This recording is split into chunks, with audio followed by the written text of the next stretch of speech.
大家好，我係當勞，歡迎翻嚟。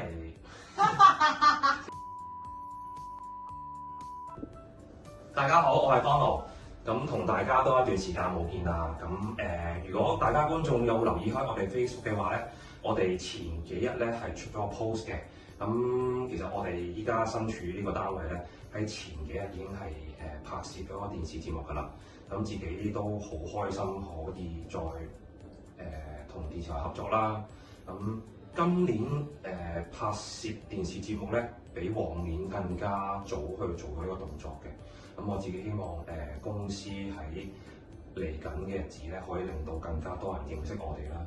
咁因為其實我覺得每一個作品咧都係我哋啲心血嚟嘅。你見到咧，我哋每一個單位咧都係為客人去度身訂造而設計嘅。好啦，我依家咧喺玄關行入嚟介紹下呢個單位先。咁喺我左手邊咧會有一個好薄身嘅儲物櫃。咁我喺呢啲通道位置咧，櫃側嘅側邊咧，我哋都做咗一啲小圓角㗎啦。咁然後呢個櫃喺呢兩倉櫃門，其實佢係冇腳咗嘅，方便屋主將來可以喺入邊咧擺放一啲活動餐台同埋餐椅。剩餘嘅位置咧就係可以俾佢擺放一啲日常嘅生活用品啦。咁然後咧過到嚟呢個位置，其實可以擺放一張雙人梳化冇問題嘅。咁喺後面咧就係我自己較為喜歡嘅淺木色護牆板啦。咁其實你見到我，如果我坐喺度咧，將來打開兩隻門，擺放一張台出嚟用餐咧，其實都係個空間都好足夠嘅。呢一邊嘅牆身咧係成個廳最闊落嘅位置。咁首先我哋喺床頭位置做咗一個床頭櫃。咁咧呢度咧擺放咗一張4尺乘6尺3嘅油壓床。咁上面係油壓床板啦。咁下面做咗4個櫃桶，可以擺放一啲摺衫嘅。咁然後我哋將成間屋最深嘅要做嘅衣櫃咧，今次就擺咗喺床尾啦。咁喺呢度咧入邊咧會有上下兩條掛衣通嘅，可以掛衫。上邊呢度咧係放雜物，然後中間係一個電視機空格。咁呢度可以擺放到一部55寸電視機都冇問題嘅。最後咧呢度係可以擺鞋。然後我哋喺櫃側嘅位置嗰度咧都做咗一啲小圓角。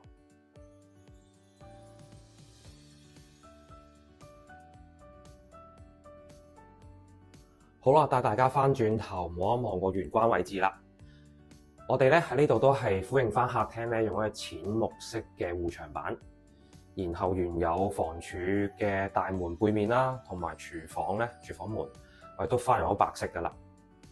喺左邊咧呢個浴室入口位置咧，我哋就換咗一隻白色嘅 PD 門，然後帶大家參觀下浴室啦。咁企缸咧喺最靠窗入邊嘅位置，然後中間係坐廁啦，右手邊咧都係一個坊間買翻嚟嘅洗手盆。咁鏡櫃咧稍後時間咧都係會幫屋主佢安裝噶啦。大家可以見到咧，我哋呢個浴室咧用咗隻白色嘅火蠟黑，咁咧就相當光猛噶啦成個浴室。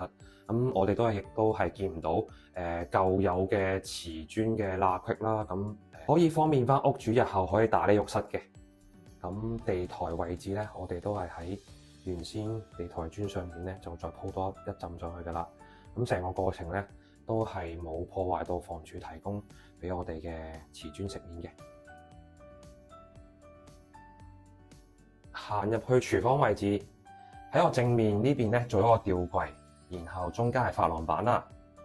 地櫃方面，我哋咧做咗除咗掩門之外咧，都有櫃桶同埋呢個調味籃嘅，方便屋主佢儲物。咁呢邊嘅牆身咧，我哋係用咗淺木色嘅火蠟黑。膠地板咧就由大廳咧嗰邊伸延到廚房都做埋嘅。咁其實我哋希望喺物料上面咧。就算唔同空間咧，都希望有一致性，可以大家呼應翻唔同位置嘅。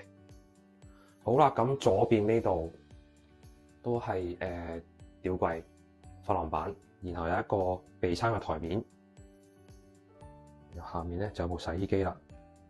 咁由於其實原先呢個單位佢洗衣機來去水咧個位置比較尷尬，所以咧我哋今次咧個台面咧係會升高咗，同埋咧右手邊點都係偷唔到位，可以將部洗衣機再擺右少少嘅。剩餘咧呢度咧就係會有一個雪櫃上方嘅儲物櫃啦，下面咧就會有一個雙門嘅雪櫃啦。咁大家可以望一望，其實呢邊牆身咧，我哋都攞到好盡噶啦。其實已經係騎晒成個門框啦。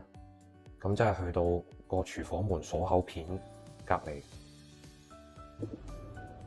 咁我對於呢個單位設計感想係我首先講咗大廳先啦。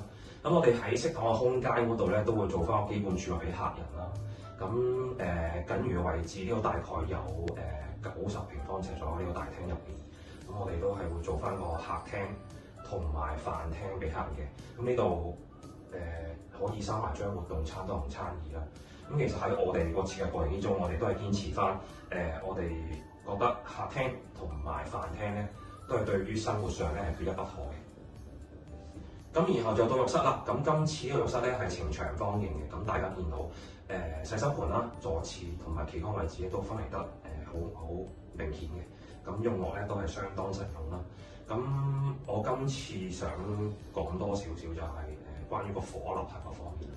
咁今次呢個浴室用完火合拍照咧，我覺得嗰個同3樓前嗰個反差咧係特別大嘅。咁用完之後個浴室變得好明亮啦，好光猛啦。咁同埋我自己都留意到，其實佢已經係冇晒吸發晒完全所有瓷磚嘅罅隙。咁日後咧喺清潔方面咧都係非常方便嘅。廚房位置就首先個缺點係擺電器嗰邊嗰牆身本身佢個闊度可能爭少少啦，咁導致今次呢個個案咧，佢用啲偏細嘅電器嘅。咁但係咧，我哋都喺牆身方面咧都係用咗火合拍，咁都希望令到個廚房望落去咧可以更加企理，同埋都係同樣咧係2打嚟嘅。咁喺農曆新年之後，其實公司都同一時間有幾個地盤一次過開工嘅，咁所以導致更新咧係冇咁頻密嘅。咁我希望我嚟緊所有嘅單位完成啦，我都希望自己可以抽到時間咧，每一個單位都係拍片俾大家睇嘅。咁大家可以依家先參考我依家私人工嘅地盤嗰啲單位嘅模型嘅。最後就喺度同觀眾大家講一聲，咁如果我哋知道咧嗰個電視節目播出時間咧，就會第一時間咧喺 YouTube 頻道通知大家㗎啦。咁希望大家繼續可以讚好、訂閱同埋分享我頻道啦，多謝晒。